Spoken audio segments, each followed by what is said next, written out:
Shah, today's speaker, who will be giving us talk on analysis of the microlensing event Ogle 2018 BLG 0380. Sarang currently is a postdoc with us at ITCC, working in TMT project. He obtained his bachelor's in engineering from University of Pune in 2013, and then he did his master's in physics, and then later moved to University of Canterbury for his PhD. He obtained his PhD in 2020, and his thesis title was Analysis of Microlensing Events Using Latest Generation Telescopes. And later in August 2020, he joined IAA as a postdoc, and he's currently working in multiple projects in TMT. His research interests include gravitational microlensing events, big data analysis, and galactic structure and stellar populations. And apart from that, he is also very much interested in outreach activities. Today, it's a pleasure again to welcome Sarang to give a talk. Yeah, over to you, Sarang.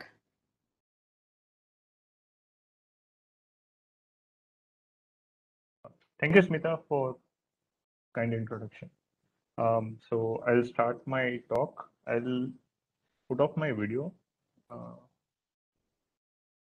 Okay, so hello everyone. I'm Sarang Shah.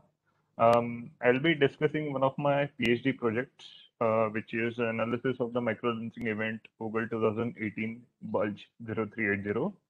I chose this topic because it is an interesting event and not so straightforward to analyze. And yeah, it is one of my favorite events in my favorite chapters in my PhD thesis.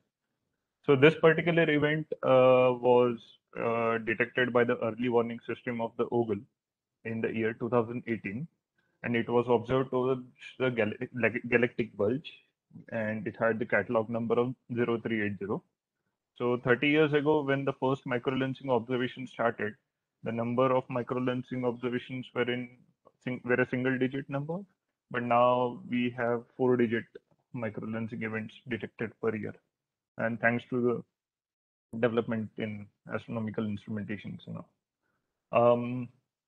Okay, so I'll discuss gravitational microlensing surveys, photometry, the microlensing parallax, and so these things I'll be the initial things I'll be talking about gravitational microlensing.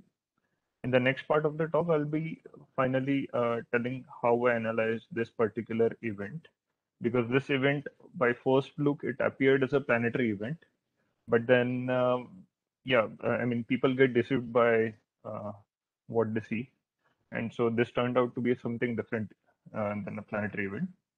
And then I'll tell how I found out the properties of the lens, and I'll conclude this talk. So gravitational microlensing is a naturally occurring phenomenon which was predicted by Albert Einstein in his general theory of relativity, and he thought that we would never see it. But now after, like, say 80 years, we have detected so many different objects using gravitational microlensing by observing this phenomenon in the galaxy. So basically, in 1986, Bohdan Paczynski, he termed the name, he coined this microlensing term, and he gave a basic formulation of microlensing, how we can detect that and all.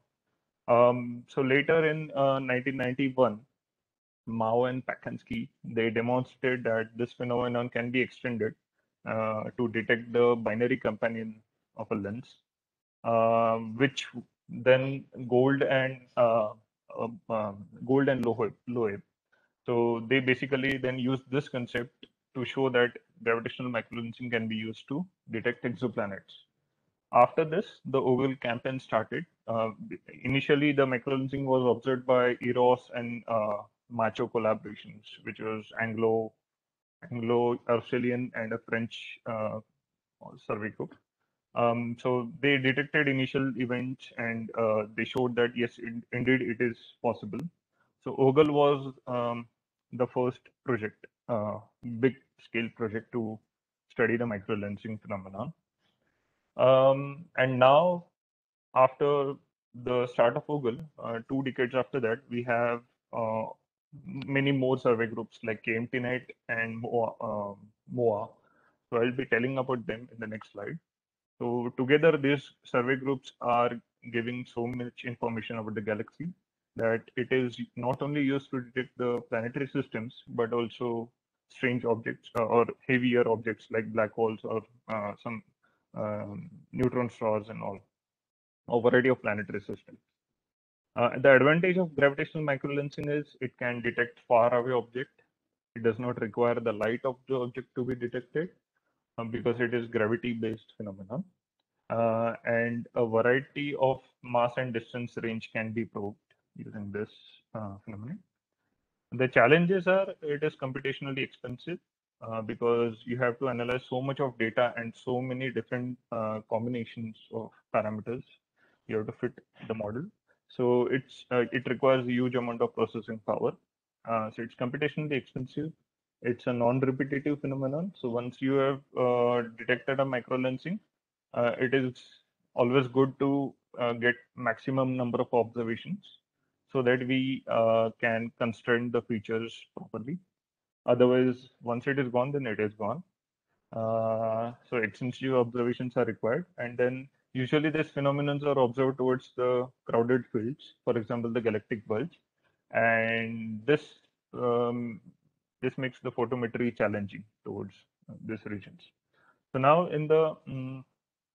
um, in this image, you can see gravitational microlensing in a very basic form. This is the observatory. We are observing a source star. A relatively darker lens comes in between the line of sight. The gravity of this lens bends the light of the source star and it splits into two images. As the lens moves, the images are so one image gets the fainter image gets brighter and the brighter image gets fainter and basically they are equal in brightness, and then again this phenomenon reverses, and then there's nothing. There's again a source star over here. So what happens is when we observe this and we plot a curve of time versus magnification, we get a Pakinski curve, which is a Gaussian curve. This is the simplest form of microlensing, what we observe. And most of the events are this kind of events observed towards the galactic bulge in the sky. Now,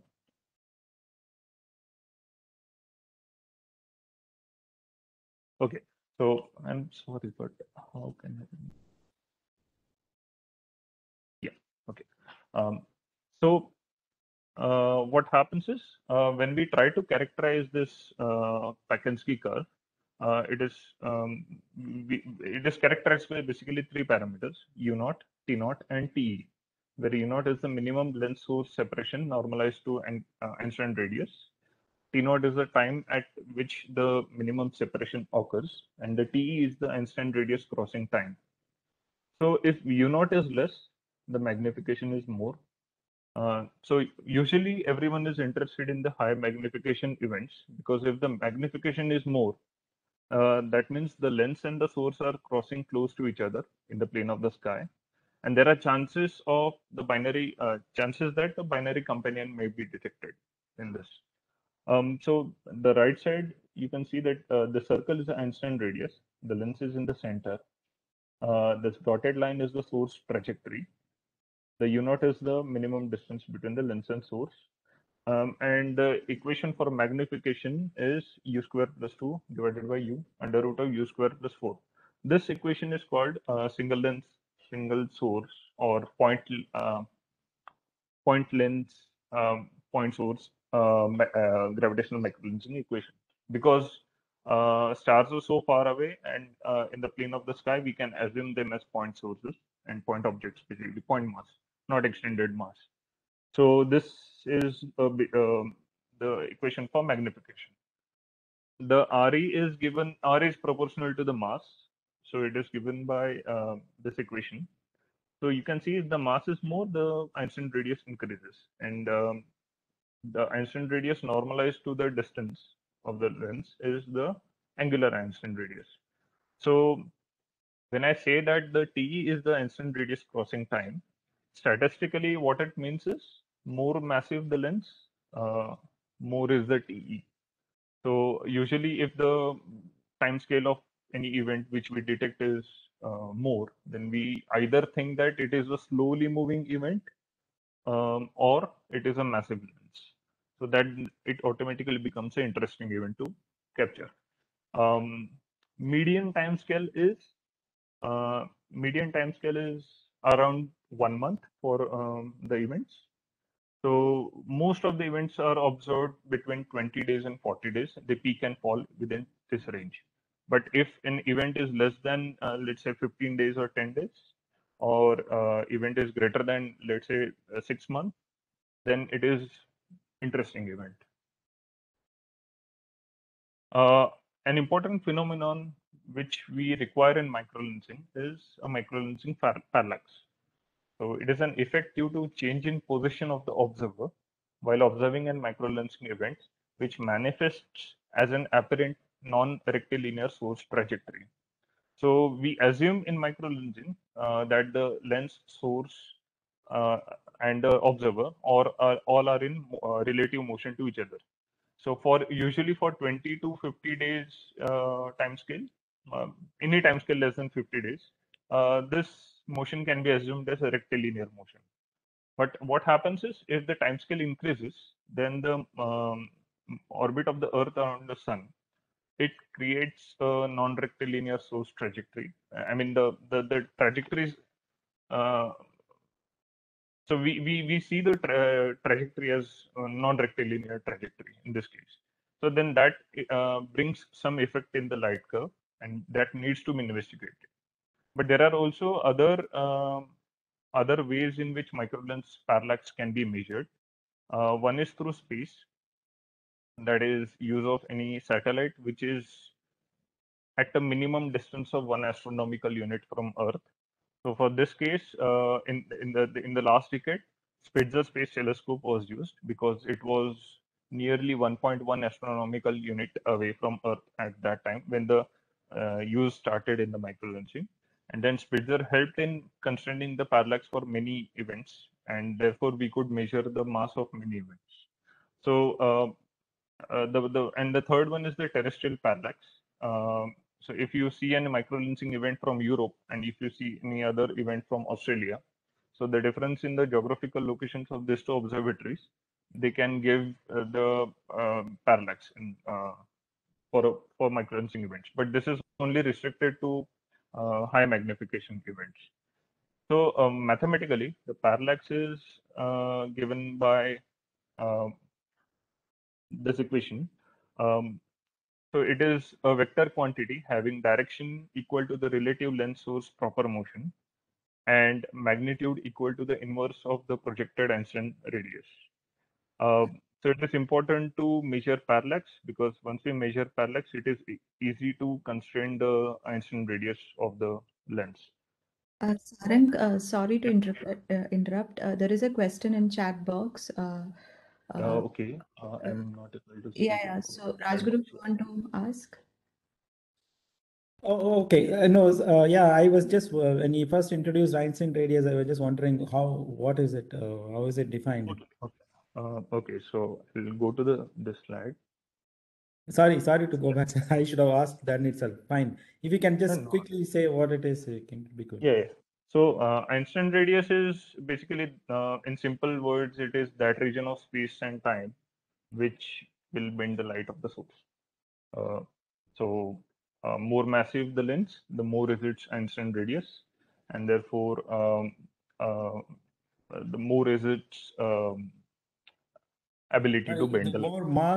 The more massive the lens is, the more larger is the radius, isn't it? Einstein Yes, radius. you can see the equation over here.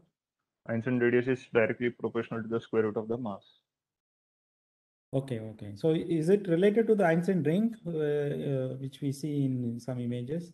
Yeah, so Einstein ring happens. So now if you consider, so if you consider this magnification equation, It's u square plus 2. Yeah.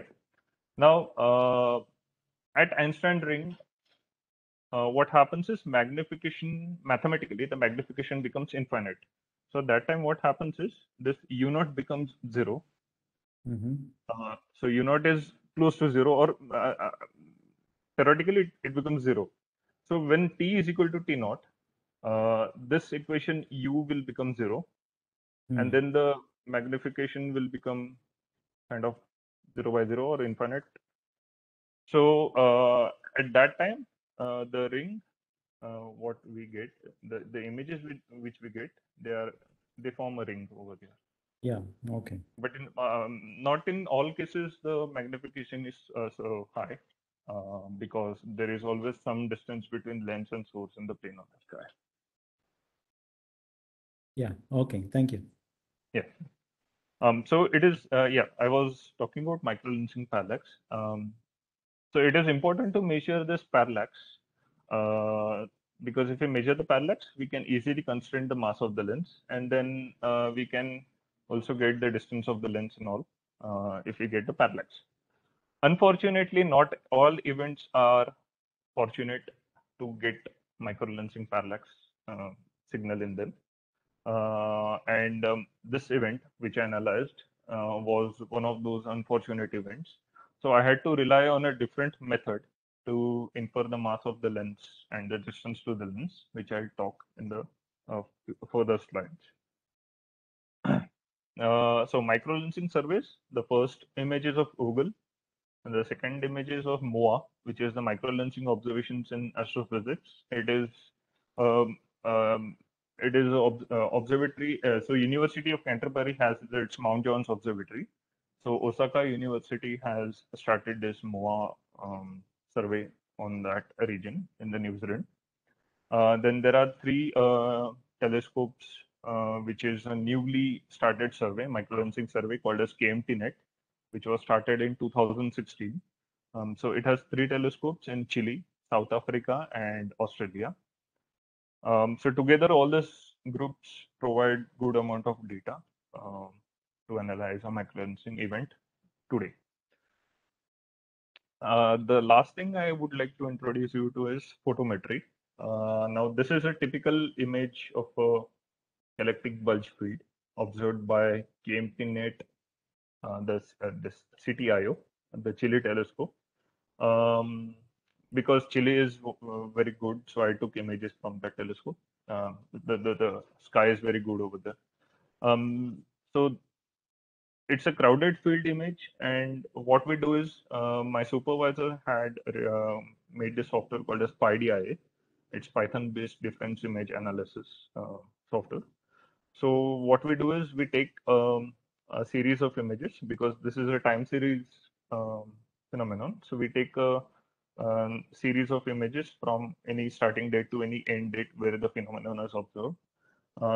We select any best image from that is termed as a reference image. The middle one is the target image. So what we do is the PyDI uses data basis function to form a kernel, and then it convolves with this target image. Then the difference image is the right one. So difference image is equal to the reference image minus the target image convolved with the kernel. What happens is all the constant brightness stars are removed, all the variable stars are removed. So PyDIA automatically detects the intrinsic variability of source star and it removes those star. When we give the coordinates of the microlensing event, then it does the photometry for that particular event. Because though microlensing source star might be a constant brightness source star, but the microlensing phenomenon is a flux varying phenomenon. So PyDIA detects that particular event also, and it does the photometry for that. So we get the time series photometry of that particular event. When we do the analysis, the microlensing model we fit to the light curve is the magnification times the source flux plus the blend flux. We do the linear fit to get the of the magnification to get the source flux and the blend flux. Ideally, it is expected that the blend flux is positive, but sometimes what happens is some photometry overestimates or underestimates the source star flux. So that time the blend flux can go slightly negative. I'll tell you about that when I finish the analysis, when I show the result table of my event. So this is a raw light curve of the Ogle 2018 Bulge 380. Unfortunately, the Australia data was not good for this. So I used the data from Chile and South Africa. Chile, it was observed in the two fields of KMTNet, in the Bulge 42 field and the Bulge 02 field. So I got the data from two different fields. And Australia, it was observed in only one field, the KMT S02. KMT, yes. So these are the number of data points. And if all the observations I used for my analysis are in I band. In the last, I used the V band observations, which are not that frequent. But I use them to constrain the V band flux, and then I find the color of the star. This is a conventional method to analyze a microlensing event. That once we do the photometry after the difference image analysis, we filter the photometry. Then we fit the PSPL model, that is the Paczynski model. Then we get the U0, T0, T parameters. If the model fits well, then it is a single lens event, single lens, single source event, or the PSPL event. If it doesn't fit, then identify the number of peaks in the light curve. For example, this one has 1, 2, and the third one over here, the third. So there are 3 peaks. And this peak is usually due to planets, the third peak over here. So we were happy to see this event, and then we immediately started analyzing, thinking that this is due to a planet. Yeah. So once we identify the number of peaks, perform binary lens modeling. Then if does the best fit model have positive blending? Then if it has, then renormalize the error bars, and then remodel the light curve with the new error bars. And then we try to see if it can be explained using the higher order effects. And if everything is sorted, then we get the final solution. But many times it happens that there are so many degeneracies in the light curve. Like for example, I told that this is due to planet, but it is not due to a planet. So such kind of degeneracies need to be explored, and so we need to explore the higher order effects also in the light curve. And usually higher order effects help us to break the degeneracies. Higher order effects are microlensing parallax, or if there is a binary lens, then the binary lens orbital motion, or the source might be a binary source. So the source might be moving around itself. So all these effects need to be considered. So I started this with a single lens, single source model, and then the Paczynski curve, we can see that it doesn't fit very well. But what Paczynski curve told us is that the time scale of this event was 7.8, or approximately 8 days. 8 days means not due to a very massive lens. Usually 8 days, if we consider a statistical case, then 8 days is usually due to brown dwarf lens or a M dwarf, low mass M dwarf. So I started investigating the binary lens condition for this event. Before binary lens, there is I would like to introduce you to the concept of caustics. So what happens is, on the plane of the sky, if there are two lenses, and one lens is on the Einstein ring of the second lens, then it forms a resonant caustic. Now, caustic is that region of space-time. If the source cuts through this caustic anywhere, at that point we will get a peak in very high magnification over here, like you can see in the light curve over here. In the second case, it's a closed caustic. That means the secondary component of the binary lens lies inside the Einstein radius of the primary lens. So this D is called as the separation ratio, and it is less than 1. So 0.6 is the second component is inside the Einstein radius of the primary lens. And the third case is D is 1.6. So that means secondary component is far away from the incident radius of the primary lens. So there are three conditions, and these three conditions, the combination of parameters for these three conditions need to be explored and to find the optimum model which fits the light curve. So what I do is I form a grid of log D and log Q. So D is the separation ratio, as I told. Q is the mass ratio. So we have this U0, T0, TE, which are the Paczynski parameters. So for the binary lens, we have this log D and Q as XS parameters. We also have a finite size of the source, because though source is point, but it still has some size. And if we include that size, then we get good fit. So we have this parameter rho, which is the size of the source normalized to the angular incident radius, and phi is the trajectory angle, the angle at which the source cuts the caustic, or the binary axis caustic. And so when we do the grid search, I have done the grid search in two ways. In the first case, what I've done is peak 1 and peak 2 considered. So I've told the computer to consider only the first two peaks and to ignore this peak and to find a solution. So it finds some solutions. The yellow one is the low chi-square solution, and as it goes towards the purple side, the solutions are bad. So I select some solutions, like I select, I think, 3 or 4 solutions from this to investigate further whether they are actual solutions or not. But then I do not find any good solution among them after investigating further.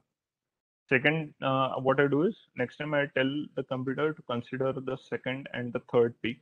I tell my code to consider the second and third peak and to ignore the first peak, and then try to find a solution. So what it does is for a constant log D and log Q value, it keeps this log D and log Q constant at a particular grid point, and it minimizes all the other parameters to find the optimum fit to reduce the chi-square. But then I get some different solutions over here. I try to investigate this solution further, but still I do not get any good solution. The way I investigate these solutions further is I feed them to EMC, and I do the Bayesian analysis. These are some of the examples.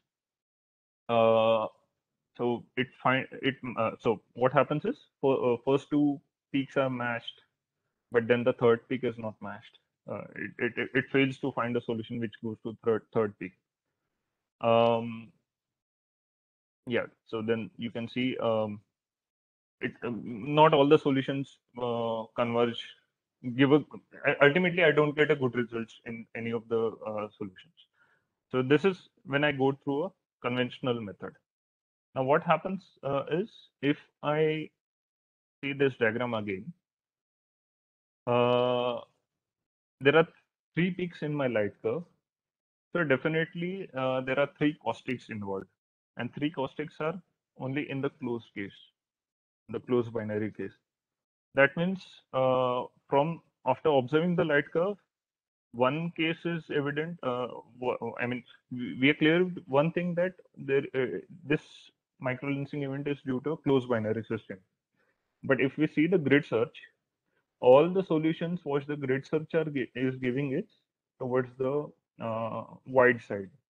So the center is log D is equal to 0, but all the solutions are on the wide binary side. There is no solution on the closed binary side. So the left side is the closed binary, the right side is the wide binary. So what I do is then I inspect the light curve, and then so based on different mass ratios and separation ratios, which I already worked on, I give a manual input to EMC. I gave the input that the separation between the lens must be 0.6, and the mass ratio must be around 0.01 or something. So then that converges to this particular solution, but still it misses the third peak. The reason why it misses the third peak is the trajectory is linear, so rectilinear trajectory. So in order to include the third peak, the trajectory must bend so that it cuts through a third caustic over here. This smaller caustics are called as planetary caustics. So it must cut through this caustic. So what I do is, there are two types of higher order effects we can consider. First is microlensing parallax, and the second is binary lens orbital motion. So microlensing parallax is Earth is revolving around the sun, and the lens and the source are stationary. The binary lens orbital motion is the binary lens is moving around its center of mass, and Earth and source are stationary. In all the cases, what happens is the trajectory doesn't stay linear; it diverges. It changes the path. It becomes curved. In this case, you can see the the pink one is the original caustic. So this is just an illustration of what binary lens orbital motion is. M1 is the primary mass, M2 is the secondary mass. Both are coming towards each other in the plane of the sky due to the binary lens orbital motion. The trajectory gets deviated as we see from the Earth. And as the trajectory gets deviated, the separation ratio changes. And therefore, the nature of the caustic also changes. So you can see this caustic, the black line, it is curved. The pink line is the original caustic. The cyan is the final caustic for this particular combination. So I thought about this case, and then what I did is I did a grid search in the lens orbital motion parameters plane. So there are two parameters which determine the lens orbital motion. One is the rate at which the separation changes, and the other is the rate at which the angle changes, angle of the trajectory changes. For simplicity, I kept the separation constant, and I did the grid search in the angle plane. I minimized the chi-square by keeping all other parameters constant. So chi-square minimized at minus 0.55 radians per year. So if we convert that to the microlensing formulation, then that is close to minus 6.37. I got minus 0.55 radians per year. And then this is not actually what we would so this is what this is not the solution what we would get to fit the third light curve. So what I do is after observing the light curve, the angle between this point over here is the first bump. The second edge of the caustic is the second bump, that is the cusp. So the angle between this second cusp and the cusp of this planetary caustic, it is approximately 10 degrees. So I converted 10 degrees to the microlensing this formulation, and then it was around minus 6.37 radians per year. So I gave the input of that, and then EMC gave me a good solution. It converged to a solution which fitted the third peak very well.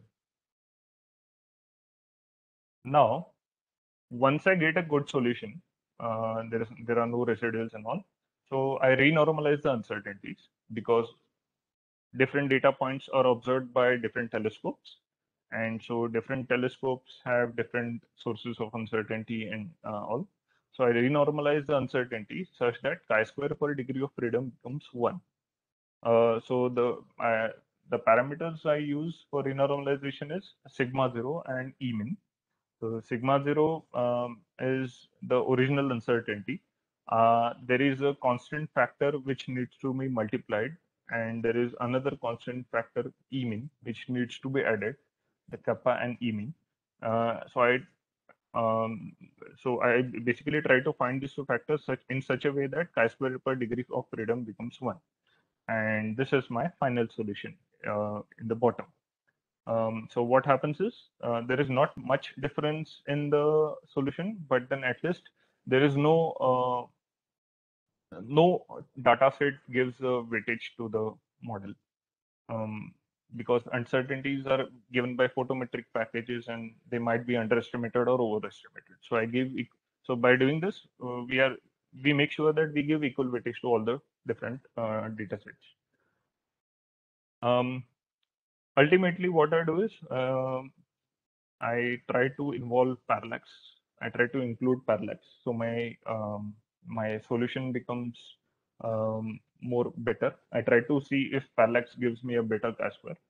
But then in this result tables, you can see that there is not much difference if I include the parallax. The P3 is the one with when I include the parallax. The P2 is without parallax and just binary lens orbital motion. So there is hardly any difference of, I think, 0.14 in the chi-square. So there is not significant microlensing parallax signal in the light curve. That means I cannot estimate the lens mass and distance directly after doing the analysis. So I need to rely on some other method to get the nature of the lens. So yeah, there's one more thing I forgot to mention is the binary lens and binary source model. Okay, yeah, it's gone. So there might be a case that the lens is not orbiting around each other. The lens is stationary, but the third bump might be due to the companion to the source. So in this case, there is binary lens and binary source also. So I tried to investigate this model also. This is the trajectory by the first source, which is similar to the trajectory which we saw earlier. And then this is the trajectory due to second source. It cuts the planetary caustic. So in this case also, I am getting a fit to the third bump.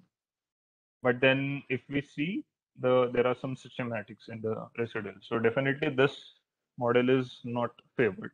Also, chi-square is very much higher as compared to the binary lens orbital motion model. Another thing to note is the mass ratio. If you see in the result table, it's 0.3 approximately. If it's a solar mass star, then 0.3 is something M dwarf range. So 0.3 is not usually, we can say that it's a planetary or a brown dwarf object. So we need to investigate individual masses in order to find out what is the nature of the system which is causing this microlensing event. Yeah. So when I try to find the nature of the lens, I need to find certain parameters. Like in this case, I am fortunate enough that I could measure the angular size of the source called through a parameter called as log rho, which I gave in the fitting. Rho is basically the angular size of the source normalized to angular Einstein radius, which I told earlier. So the way I find angular source is, yeah, so this is the CMD of the field. The source lies close to the reticulum. So we can say that the source is a member of reticulum. The centroid of the reticulum, which we got from the PyDI, it is at 3.2, 17.123. So therefore, we get the color of this, and we get the color of the source from the model fit as 3.4, 17.103. So it is close to reticulum. Now from Neta et al., he gives the color and the magnitude of the reticulum, the standard color and magnitude of the reticulum. So the difference in the two will give me a difference in both will give me the reddening and the extinction towards that particular line of sight of this event of this field. So I get the reddening and the color. Now using Bessel and Brett, I convert this V minus I to V minus K. So d-radiant V minus I to d-radiant V minus K. And then I find the angular size of the source using this V minus K color. The angular size of the source is 7.14 micro arc seconds. And then when we multiply with rho, we get, when we divide with rho, we get the size of the angular Einstein radius as 0.177 milliarc seconds. So once I get this angular size of the Einstein radius, I can constrain the mass of the lens. So what I do is I form a galactic model using the priors on lens velocity, source velocities, lens and source densities. And I also consider, I also, I also consider the different populations. Like for example, if it is a disk population, the disk density function will be different. If it is a bulge population, then the bulge density population will be different. In such a way, I consider all 4 cases and I do the Bayesian analysis of the galactic model. I can discuss this in later if anyone has questions. So after doing the Bayesian analysis of the galactic model, I get a bimodal distribution of the lens distance.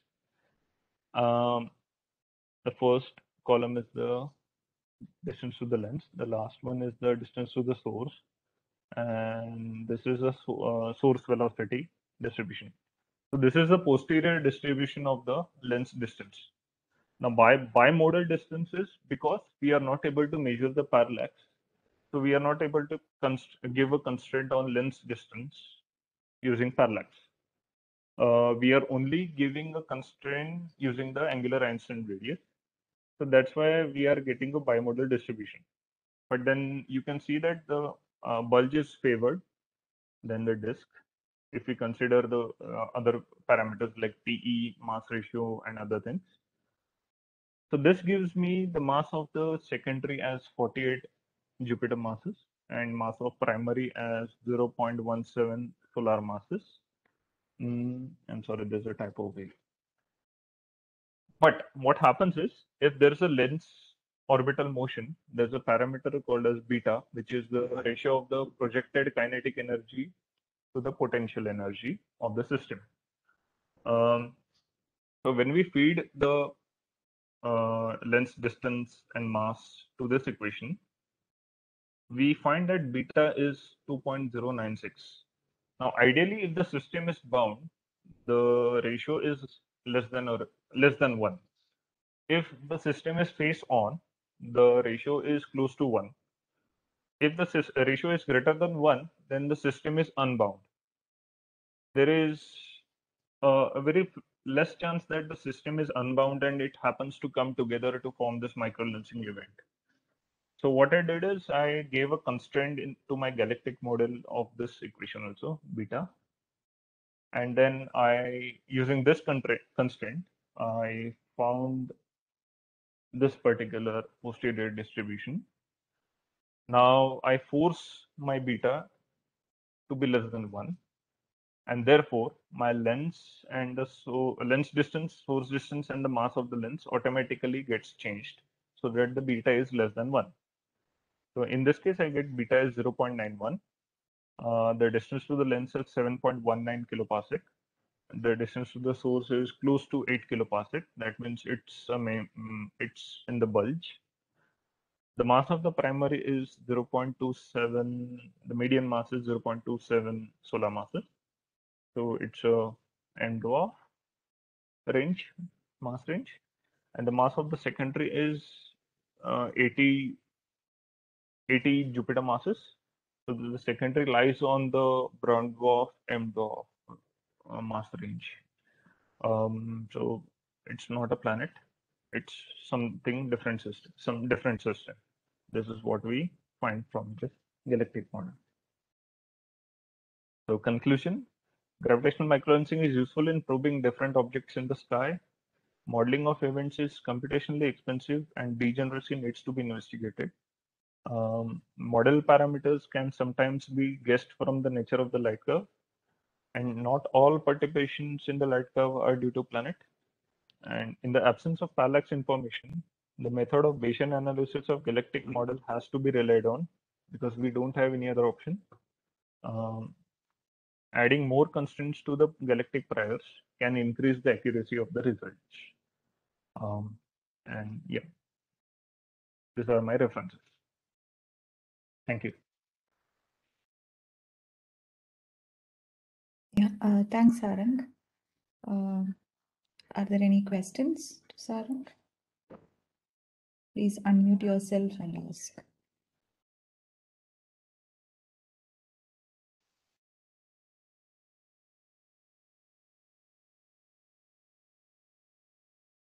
Okay. Sarang, maybe I can start. I mean, you have multiple bands observations. Like, do you see any benefits if you use particular band, or like it depends on the source, or like whether there is any advantage of, I mean, basically in optical, or if you want to put infrared, are there any such things here? Usually the observations, microlensing observations are done in I band because it's close to infrared, and towards the galactic bulge there is so much of dust that the V band or any optical band would not be beneficial for continuous monitoring of gravitational microlensing events. We use the V band, for example, in this case. I was fortunate enough to get the V band data from the observatory. They don't observe for all the fields for V band also, but for this particular field, they had observed in V band during this time when this microlensing event was happening in the sky. So V band data they take once in 2 days, or in some cases once in 3 days. So it's not very frequent. V-band data is not used to model the microlensing event. It is only used to constrain the V-band source flux so that we can estimate the color of the source. But mainly I-band is only used. MOA uses R-band, which is, R-band is different than I-band. Yeah. Okay. Yeah, and one more thing in the CMD, this line of stars. So because this bulge was very much red and crowded, so these stars are unresolved stars by PyDI photometry. So yeah, I mean that's why they are not part of CMD. They're lying somewhere else. Okay. Yeah. Thanks. Yeah. I had a question. Yeah. So in your Bayesian analysis, yeah, the parameters, which is the most sensitive one here? The most sensitive one is TE, because TE is directly related to the mass of the lens also, and TE is also related to the kinematics of the lens. Okay, so can you deconvolve the dependency?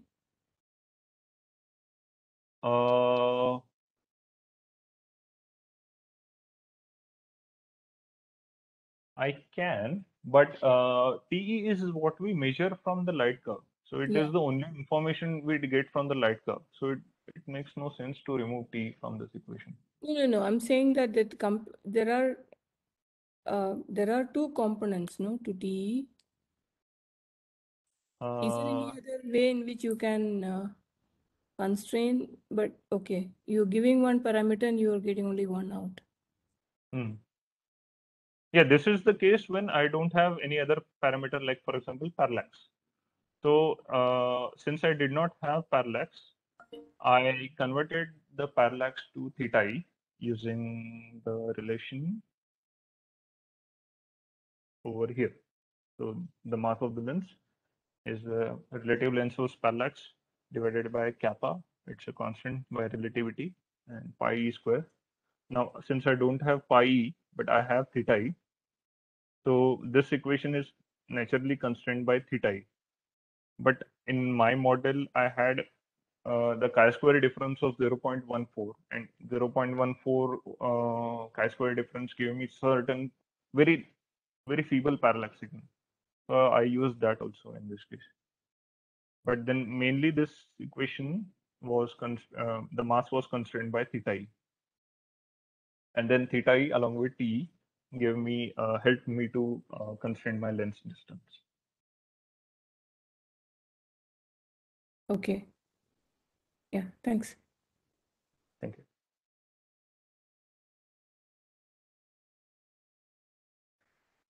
Any other questions? I have a question. Sorry, slightly, probably you didn't talk much about that. So I'm just wondering, how many planets have been so far discovered using OGLE, this microlensing technique? I'm not updated, but it was around 300 planetary systems, which were confirmed and not confirmed. It's a mixture of both. Okay. Yeah. So what is is there a mass limit? Like Earth-like planet can be discovered using this technique? Yes. 2 years ago, there was a discovery by OGLE astronomers, freely floating Earth mass planets and all. But the thing is, because the mass is so less, the timescale will be less. So those events last only for 10 minutes to 25 minutes. So the survey groups have to increase the cadence of the observations. Only then we will be able to detect those things. Now the Nancy Grace Roman telescope, which was earlier WFIRST, it is having a high cadence rate, and I think it is being launched in 2025. So that would help to detect freely floating Earth mass planets. Yeah. So what happens is usually the early warning system has certain criteria to alert the microlensing community that there is a microlensing event going on. But then apart from that, all the other photometries might be having some hidden signals in them, and so those people then they take out the old data and try to find some signals, and that's how they found out freely floating planets some 2 or 3 years ago. So the first case was found in 2011 by MOAA astronomers, but then it was found that it was a false signal. It was basically a red noise in the data.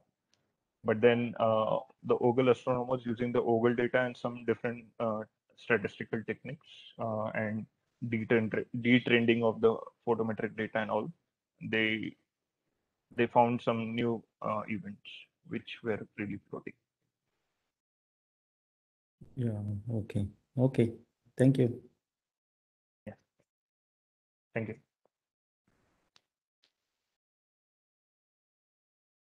Are there any other questions to Sarang? Okay. If not, thanks Sarang for a very nice talk. And let's, yeah, I think we can close the meeting. Thank you. Okay. Thank you. Thank you.